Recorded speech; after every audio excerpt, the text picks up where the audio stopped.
Hi friends, welcome back to Nisha cooking channel. ಎಲ್ಲರೂ ಹೇಗಿದ್ದೀರಾ? ಚೆನ್ನಾಗಿದ್ದೀರಾ ಅನ್ಕೊತಿದ್ದೀನಿ. ನಾನು ನೋಡ್ರಿ ಇವತ್ತೊಂದು ಸಿಂಪಲ್ಲಾಗಿ ಡಿಫ್ರೆಂಟ್ ಟೇಸ್ಟ್ ಇರುವಂತಹ ಒಂದು ಬದನೆಕಾಯಿ ಪಲ್ಯ ರೆಸಿಪಿನ ನಿಮ್ಮ ಜೊತೆ ಶೇರ್ ಮಾಡ್ತಾ ಇದ್ದೀನಿ. ಇದು ನೋಡ್ರಿ ಬಿಸಿ ಬಿಸಿ ಅನ್ನಕ್ಕೂ ಆಗಿರ್ಬೋದು, ಚಪಾತಿ ರೊಟ್ಟಿ ಜೊತೆ ಸೂಪರ್ ಆಗಿರುತ್ತೆ. ಜೋಳದ ರೊಟ್ಟಿಗೆ ಹೇಳಿ ಮಾಡಿಸಿದಂಥ ಕಾಂಬಿನೇಷನ್ ನೋಡ್ರಿ. ನಮ್ಮ ಉತ್ತರ ಕರ್ನಾಟಕದ ಸ್ಪೆಷಲ್ ಬದನೆಕಾಯಿ ಪಲ್ಯನ ಹೇಗೆ ಮಾಡೋದು ಅಂತ ನೋಡ್ಕೊಳ್ರಿ. ಈ ವಿಡಿಯೋ ರೆಸಿಪಿ ನಿಮಗೆ ಇಷ್ಟ ಅನಿಸಿದರೆ ನಮ್ಮ ಚಾನಲ್ಗೆ ದಯವಿಟ್ಟು ಸಬ್ಸ್ಕ್ರೈಬ್ ಮಾಡಿಕೊಳ್ರಿ. ಸಬ್ಸ್ಕ್ರೈಬ್ ಮಾಡಿಕೊಂಡು ವಿಡಿಯೋ ನೋಡೋದ್ರಿಂದ ನಾನು ಡೈಲಿ ಹಾಕೋ ವಿಡಿಯೋ ನೋಟಿಫಿಕೇಷನ್ ನಿಮಗೆ ಬರುತ್ತೆ. ಹಾಗಾದರೆ ನೋಡಿ ಹೇಗೆ ಮಾಡೋದು ಅಂತ ಹೇಳಿ. ರೈಸ್ ಚಪಾತಿ ಜೊತೆ ಆಗಿರ್ಬೋದು, ಬಿಸಿ ಅನ್ನಕ್ಕೆ ತುಂಬ ಚೆನ್ನಾಗಿರುತ್ತೆ. ಈ ಥರ ಒಂದು ಸರಿ ನೀವು ಇದನ್ನು ಪಲ್ಯ ಮಾಡಿ ತಿಂದರೆ ನೋಡಿರಿ ಸೂಪರ್ ಆಗಿರುತ್ತೆ. ಹಾಗಾದರೆ ನೋಡಿರಿ ಹೇಗೆ ಮಾಡೋದು ಅಂತ ಹೇಳ್ರಿ. ಫಸ್ಟು ನಾನಿಲ್ಲಿ ಬದನೆಕಾಯಿನ ತೊಗೊಂಡಿದ್ದೀನಿ. ಅಂದರೆ ಮುಳ್ಳು ಬದನೆಕಾಯಿ, ಬೆಟಗೇರಿ ಬದನೆಕಾಯಿ ಅಂತಲೂ ಕರಿತೀವಿ ನಮ್ಮ ಗದಗ ಸೈಡು.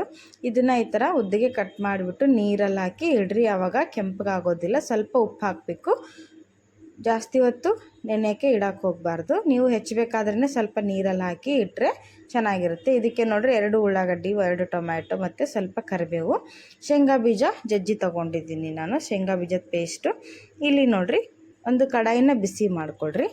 ಬಿಸಿ ಮಾಡಿ ಇದಕ್ಕೆ 1-2 ಟೇಬಲ್ ಸ್ಪೂನಷ್ಟು ಎಣ್ಣೆನ ಹಾಕಿರಿ. ನಾನಿಲ್ಲಿ ಯಾವುದೇ ಮಸಾಲೆಗಳನ್ನು ಬಳಸಲಾರ್ದೇ ಸಿಂಪಲ್ಲಾಗಿ ಹೇಗೆ ಮಾಡೋದಂತ ತೋರಿಸ್ತಾ ಇದ್ದೀನಿ. ಅಷ್ಟೇ ರುಚಿಯಾಗಿರುತ್ತೆ ನೋಡಿರಿ. ಈ ವಿಧಾನದಲ್ಲಿ ಒಂದು ಸರಿ ಟ್ರೈ ಮಾಡಿ. ಇಲ್ಲಿ ಒಗ್ಗರಣೆಗೆ ನಾನು ಸಾಸಿವೆನ ಹಾಕಿದ್ದೀನಿ, ಸ್ವಲ್ಪ ಜೀರಿಗೆ ಹಾಕ್ತಿದ್ದೀನಿ. ಜೀರಿಗೆ ಸಾಸಿವೆ ಚೆನ್ನಾಗಿ ಸಿಟ್ಪಟ ಅಂಥೇಳಿ ಸಿಡಿಲಿ. ಇವಾಗ ಒಗ್ಗರಣೆಗೆ ನಾನಿಲ್ಲಿ ಹೆಚ್ಚಿಕೊಂಡಂತಹ ಉಳ್ಳಾಗಡ್ಡಿ ಮತ್ತು ಕರಿಬೇವು ಸೊಪ್ಪನ್ನು ಹಾಕ್ತಾಯಿದ್ದೀನಿ ನೋಡಿರಿ. ಒಗ್ಗರಣೆಗೆ ಉಳ್ಳಾಗಡ್ಡಿನ ಇದೇ ಥರ ಉದ್ದಿಗೆ ಕಟ್ ಮಾಡಿ ಹಾಕೋಬೇಕು. ಆವಾಗ ಟೇಸ್ಟ್ ಚೆನ್ನಾಗಿರುತ್ತೆ. ತುಂಬ ಸಣ್ಣಗೆ ಕಟ್ ಮಾಡೋಕ್ಕೆ ಹೋಗಬೇಡ್ರಿ. ಈ ಥರ ಉದ್ದಿಗೆ ಕಟ್ ಮಾಡಿರಿ, ಚೆನ್ನಾಗಿರುತ್ತೆ ಆವಾಗ. ಈಗ ಇದು ಚೆನ್ನಾಗಿ ಫ್ರೈ ಆಗಬೇಕು. ಉಳ್ಳಾಗಡ್ಡಿ ಎಣ್ಣೆಯಲ್ಲಿ ಫ್ರೈ ಆಗಬೇಕು. ಅದರ ಹಸಿ ಸ್ಮೆಲ್ಲೆಲ್ಲ ಹೋಗಿ ಸ್ವಲ್ಪ ಕಲರ್ ಚೇಂಜ್ ಆದರೆ ಸಾಕು ನೋಡಿರಿ. ಈಗ ಇದು ಲೋ ಫ್ಲೇಮಲ್ಲಿಟ್ಟು 1-2 ನಿಮಿಷ ಇದನ್ನು ಫ್ರೈ ಆಗೋಕ್ಕೆ ಬಿಡೋಣ. ಇಲ್ಲಿ ಬದನೆಕಾಯಿಗೆ ನಾವು ಮಸಾಲಾನ ಮಿಕ್ಸ್ ಮಾಡೋಣ. ಇಲ್ಲಿ ನೋಡಿರಿ ನಾವು ಹಾಕಿದಂಥ ನೀರನ್ನು, ತಳೆಯೋಕೆ ಹಾಕಿದಂಥ ನೀರನ್ನು ಬಸಿಬೇಕು ಚೆನ್ನಾಗಿ. ನಾವು ಹಾಗೆ ಇಟ್ಬಿಟ್ರೆ ಬದನೆಕಾಯಿ ಕೆಂಪಗಾಗ್ಬಿಡುತ್ತೆ. ಈಗ ನೋಡಿರಿ ಉಳ್ಳಾಗಡ್ಡಿ ಚೆನ್ನಾಗಿ ಫ್ರೈ ಆಗಿದೆ. ಇದಕ್ಕೆ ನಾನು ಟೊಮೆಟೊನ ಹಾಕ್ತಾಯಿದ್ದೀನಿ. ಹಾಕಿ ಇದನ್ನು ಚೆನ್ನಾಗಿ ಫ್ರೈ ಮಾಡೋಕ್ಕೆ ಬಿಡಿ. ಸಾಫ್ಟ್ ಆಗಬೇಕು ಟೊಮೆಟೊ. ಚೆನ್ನಾಗಿ ಇದನ್ನು ಮಿಕ್ಸ್ ಮಾಡಿರಿ. ಮಿಕ್ಸ್ ಮಾಡಿ ಇದು ಸಾಫ್ಟ್ ಆಗೋಕ್ಕೆ ಬಿಡೋಣ. ಈಗ ನೋಡಿರಿ ಬಸ್ತು ತೊಗೊಂಡಂಥ ಬದನೆಕಾಯಿಗೆ ನಾನಿಲ್ಲಿ ತೋರಿಸಿದ್ನಲ್ಲ ಶೇಂಗಾ ಬೀಜ ಪೇಸ್ಟ್, ಇದು ಈ ಶೇಂಗಾನ ಮಿಕ್ಸರ್ಗೆ ಹಾಕಿ ತೊಗೊಂಡಿದ್ದೀನಿ ನಾನು. ಅದನ್ನು ಹಾಕ್ತಾಯಿದ್ದೀನಿ. ನಿಮಗೆ ಗ್ರೇವಿಗೆ ಎಷ್ಟು ಬೇಕೋ ಅಷ್ಟನ್ನು ಹಾಕಿ ಚೆನ್ನಾಗಿರುತ್ತೆ. ಮತ್ತು ಖಾರಕ್ಕೆ ಹಸಿಮೆಣಸಿನ್ಕಾಯಿ ಖಾರದ ಪೇಸ್ಟನ್ನು ಹಾಕಿದ್ದೀನಿ ನೋಡಿರಿ. ಈ ಖಾರ ನಮ್ಮ ಹತ್ರ ತುಂಬ ಫೇಮಸ್ ನೋಡಿರಿ ಉತ್ತರ ಕರ್ನಾಟಕದ ಕಡೆ. ಈ ಖಾರ ಪೇಸ್ಟ್ ಕೂಡ ಹೇಗೆ ಮಾಡೋದು ಅಂತ ಹೇಳಿ ತೋರಿಸಿದ್ದೀನಿ. ಈ ಥರ ಪೇಸ್ಟ್ ಮಾಡಿಟ್ಕೊಂಡ್ರೆ ನಾವು ಇನ್ಸ್ಟೆಂಟಾಗಿ ಅಡುಗೆಗಳಿಗೆ ಯೂಸ್ ಮಾಡ್ಬೋದು. ಈಗ ನೋಡಿರಿ ಖಾರ ಮತ್ತು ಶೇಂಗಾ ಬೀಜದ ಪೇಸ್ಟು ಮತ್ತು ಅರಿಶಿನ ಪುಡಿ ಹಾಕ್ತಾಯಿದ್ದೀನಿ ನೋಡಿರಿ. ಆಮೇಲೆ ರುಚಿಗೆ ತಕ್ಕಷ್ಟು ಉಪ್ಪನ್ನು ಹಾಕ್ತಾಯಿದ್ದೀನಿ ನೋಡಿರಿ. ಹಾಕಿ ಇದನ್ನು ಚೆನ್ನಾಗಿ ಮಿಕ್ಸ್ ಮಾಡಬೇಕು. ನಾವು ಫಸ್ಟು ಈ ಥರ ಬದನೆಕಾಯಿಗೆ ಎಲ್ಲ ಮಸಾಲೆನ ಹಚ್ಚೋದ್ರಿಂದ ಟೇಸ್ಟು ತುಂಬ ಚೆನ್ನಾಗಿ ಬರುತ್ತೆ ನೋಡಿರಿ. ನಾವು ಫಸ್ಟಿಗೆ ಎಣ್ಣೆಲಿ ಹಾಕಿ ಫ್ರೈ ಮಾಡಬಾರ್ದು. ಈ ಥರ ಮಸಾಲೆ ಕಲಿಸ್ಬಿಟ್ಟು ಚೆನ್ನಾಗಿ ಇದನ್ನು ಬದನೆಕಾಯಿಗೆಲ್ಲ ಅಂಟಾಗಬೇಕು, ಕೋಟ್ ಆಗೋ ಥರ ಅಂಟಬೇಕು. ಸರಿಯಾಗಿ ಇದನ್ನು ಮಿಕ್ಸ್ ಮಾಡಿಕೊಳ್ರಿ. ಮಿಕ್ಸ್ ಮಾಡ್ಕೊಂಬಿಟ್ಟು ಈಗ ಇಲ್ಲಿ ನೋಡಿರಿ ಉಳ್ಳಾಗಡ್ಡಿ ಮತ್ತು ಟೊಮೆಟೊ ಚೆನ್ನಾಗಿ ಫ್ರೈ ಆಗಿದೆ 2 ನೋಡಿ. ಇವಾಗಲೇ ಸಾಫ್ಟಾಗಿ ಬೆಂದರೆ ಒಗ್ಗರಣೆ ತುಂಬ ಚೆನ್ನಾಗಿ ಬರುತ್ತೆ ನೋಡಿ. ಈಗ ಇದಕ್ಕೆ ಮಿಕ್ಸ್ ಮಾಡಿ ತೊಗೊಂಡಂಥ ಬದನೆಕಾಯಿನ ಹಾಕ್ತಾಯಿದ್ದೀನಿ. ಇದು ನೆನೆಸ್ಬೇಕು ಅಂತ ಅವಶ್ಯಕತೆ ಏನಿಲ್ಲ. ನಾವು ಜಸ್ಟ್ ಕಲಸಿ ಹಾಕಿದರೆ ಸಾಕು, ಒಳ್ಳೆ ಟೇಸ್ಟ್ ಕೊಡುತ್ತೆ ನೋಡಿರಿ. ನಾವು ಮಾಮೂಲು ಬದನೆಕಾಯಿ ಪಲ್ಯ ಮಾಡಬೇಕಾದ್ರೆ ನೀವು ಎಣ್ಣೆಯಲ್ಲಿ ಹಾಕಿ ಫ್ರೈ ಮಾಡ್ತೀರಾ. ಹಾಗೆ ಮಾಡೋದಕ್ಕಿಂತ ಈ ಥರ ಫಸ್ಟೇ ನಾವು ಮಸಾಲೆ ಕಲಸಿ ಹಾಕಿದರೆ ನೋಡಿರಿ ತುಂಬ ಅಂದರೆ ತುಂಬ ರುಚಿಯಾಗಿರುತ್ತೆ. ಬದನೆಕಾಯಿ ತುಂಬ ಸಾಫ್ಟಾಗಿ ಟೇಸ್ಟಿಯಾಗಿ ಬರುತ್ತೆ ನೋಡಿರಿ. ಈಗ ಅದನ್ನು 1-2 ನಿಮಿಷ ಇದನ್ನು ಚೆನ್ನಾಗಿ ನಾವು ಇದನ್ನು ಫ್ರೈ ಮಾಡ್ಕೊಬಿಟ್ಟು ನೋಡಿರಿ ಹೀಗೆ ಡ್ರೈ ಆಗಿ ಸ್ವಲ್ಪ ಫ್ರೈ ಮಾಡ್ಕೊಳ್ರಿ. ಸಡನ್ನಾಗಿ ನೀರು ಹಾಕಕ್ಕೆ ಹೋಗ್ಬೇಡ್ರಿ.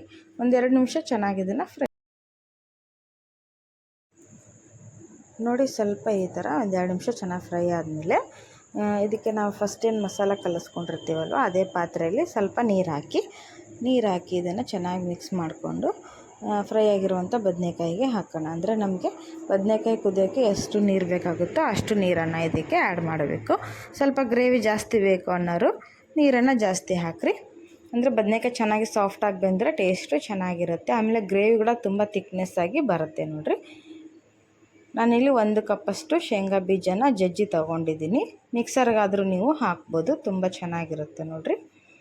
ಈಗ ಇದನ್ನು ಬೇಯೋಕ್ಕೆ ಬಿಡೋಣ, ಅಂದರೆ ಕುದಿಯೋಕ್ಕೆ ಬಿಡೋಣ. ಚೆನ್ನಾಗಿ 1-2 ನಿಮಿಷ ಇದು ಕುದಿ ಬರಲಿ. ನೋಡಿ ಇಲ್ಲಿ ಕುದೀತಾ ಇದೆ. ಇಲ್ಲಿ ನೋಡಿರಿ ಚೆನ್ನಾಗಿ ಸಾಫ್ಟಾಗಿ ಬೇಯಬೇಕು. ಇನ್ನೂ ಸ್ವಲ್ಪ ಗಟ್ಟಿಯಾಗಿತ್ತು, ಹಾಗಾಗಿ ನಾನು ಮತ್ತೆ 1-2 ನಿಮಿಷ ಚೆನ್ನಾಗಿ ಇದನ್ನು ಸಾಫ್ಟಾಗಿ ಬೇಯೋಕ್ಕೆ ಬಿಟ್ಟಿದ್ದೀನಿ ನೋಡಿರಿ. ಸಾಫ್ಟಾಗಿ ಬೆಂದರೆ ರೈಸ್ ಜೊತೆ ತುಂಬ ಚೆನ್ನಾಗಿರುತ್ತೆ ಬಿಸಿ ಬಿಸಿ ಅನ್ನಕ್ಕೆ. ನಾವೆಲ್ಲ ಫಸ್ಟು ಉಪ್ಪು ಖಾರ ಎಲ್ಲ ಚೆನ್ನಾಗಿ ಮಸಾಲೆ ಹಾಕಿರೋದ್ರಿಂದ ಮೇಲೆ ನಾವು ಆ್ಯಡ್ ಮಾಡೋ ಅವಶ್ಯಕತೆ ಇರೋದಿಲ್ಲ ನೋಡಿರಿ. ನಾವು ಕಲಿಸ್ಬೇಕಾದ್ರೆ ಏನು ಎಲ್ಲ ಹಾಕಿರ್ತೀವೋ ಅಷ್ಟೇ ಸಾಕಾಗುತ್ತೆ. 1-2 ನಿಮಿಷ ಚೆನ್ನಾಗಿ ಇದನ್ನು ಲೋ ಫ್ಲೇಮ್ ಇಟ್ಕೊಂಡು ಚೆನ್ನಾಗಿ ಬೇಯಿಸ್ಕೊಳ್ರಿ. ಹೈ ಫ್ಲೇಮಲ್ಲಿ ಇಟ್ಟರೆ ಸ್ವಲ್ಪ ತಳ ಹಿಡಿಯೋ ಚಾನ್ಸಸ್ ಇರುತ್ತೆ. ನೀರು ಜಾಸ್ತಿ ಇದ್ದಾಗ ಹೈ ಫ್ಲೇಮ್ ಇಡ್ರಿ. ಸ್ವಲ್ಪ ನೀರು ಕಡಿಮೆ ಆದ ತಕ್ಷಣ ನೋಡಿರಿ ಲೋ ಫ್ಲೇಮ್ ಇಟ್ಕೊಂಡು ಚೆನ್ನಾಗಿ ಇದನ್ನು ಕುದಿಯೋಕ್ಕೆ ಬಿಟ್ಬಿಡ್ರಿ. ನೋಡಿರಿ ತುಂಬ ಅಂದರೆ ತುಂಬ ರುಚಿಯಾಗಿರುತ್ತೆ. ಖಡಕ್ ರೊಟ್ಟಿ ಜೊತೆ ಆಗಿರ್ಬೋದು ಅಥವಾ ಬಿಸಿ ಮೆತ್ತಗಿನ ಜೋಳದ ರೊಟ್ಟಿ ಚಪಾತಿ ಜೊತೆ ತುಂಬ ಚೆನ್ನಾಗಿರುತ್ತೆ. ನೋಡಿರಿ ಗ್ರೇವಿ ಯಾವ ಥರ ಬಂದಿದೆ ಅಂತ ತೋರಿಸ್ತಾ ಇದ್ದೀನಿ ನಾನು. ನೋಡಿರಿ ಇದೇ ರೀತಿ ನೀವು ಕೂಡ ಒಂದ್ಸರಿ ಟ್ರೈ ಮಾಡಿ ನೋಡಿರಿ, ಹೇಗೆ ಬಂತು ಅಂತ ತಿಳಿಸಿ. ನಾನಿಲ್ಲಿ ಚೆನ್ನಾಗಿ ಸಾಫ್ಟಾಗಿ ಬೆಂದಿದೆ. ಇವಾಗ ಇದಕ್ಕೆ ಸ್ವಲ್ಪ ನಾವು ಲಾಸ್ಟಲ್ಲಿ ಕೊತ್ತಂಬರಿ ಸೊಪ್ಪನ್ನು ಆ್ಯಡ್ ಮಾಡೋಣ. ಕಟ್ ಮಾಡಿದಂಥ ಕೊತ್ತಂಬರಿ ಸೊಪ್ಪನ್ನು ಹಾಕಿದರೆ ನೋಡಿರಿ ಬದನೆಕಾಯಿ ಪಲ್ಯ ರೆಡಿ ಆಗುತ್ತೆ. ಈ ಥರ ನೀವು ಟ್ರೈ ಮಾಡಿ ನೋಡಿರಿ. ನಾನು ಮಾಡೋ ಅಡುಗೆಗಳು ನಿಮ್ಗೆ ಇಷ್ಟ ಅನಿಸಿದರೆ ನಮ್ಮ ಚಾನಲ್ಗೆ ಸಬ್ಸ್ಕ್ರೈಬ್ ಮಾಡಿಕೊಳ್ರಿ. ಬೆಲ್ ಐಕನನ್ನು ಪ್ರೆಸ್ ಮಾಡಿ. ಬಾಯ್.